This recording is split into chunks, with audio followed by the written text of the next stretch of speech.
આજે ગુજરાત જોડો અભિયાન અંતર્ગત ડુંગરીની પવિત્ર ધરતી પર દાહોદ જિલ્લામાં અમારો જન સંપર્ક અને જનસભા હતી। એમાં સરપંચો, માજી તાલુકા સભ્ય, માજી જિલ્લા સભ્ય અને 5000થી પણ વધારે કાર્યકરો આમ આદમી પાર્ટીમાં જોડાયા છે।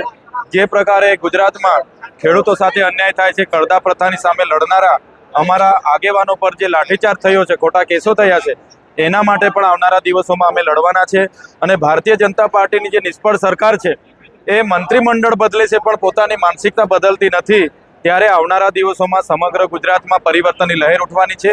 આમ આદમી પાર્ટી તમામ તાલુકા, જિલ્લા અને નગરપાલિકા, મહાનગરપાલિકાની બેઠકો પર લડવાની છે અને 2027માં પણ લડશે અને આવનારા દિવસોમાં ગુજરાતમાં પરિવર્તન આવવાનું છે અને એમાં આમ આદમી પાર્ટી ખૂબ સારી રીતે આગળ આજે વધી રહી છે। વિધાનસભા બેઠકમાંથી આટલા લોકો આજે આપમાં જોડાય છે।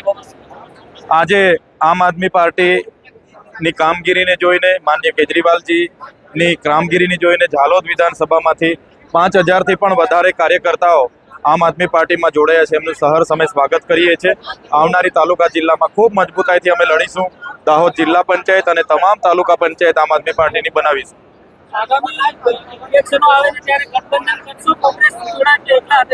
હાલમાં કોંગ્રેસ સાથે કોઈ ગઠબંધન નથી અને આવનારા દિવસોમાં વિધાનસભામાં પણ શીર્ષ નેતૃત્વ નક્કી કરશે ત્યારે ગઠબંધન થશે અને નહીં ગઠબંધન થશે તો તમામે તમામ બેઠકોમાં આમ આદમી પાર્ટી સ્વતંત્ર લડશે।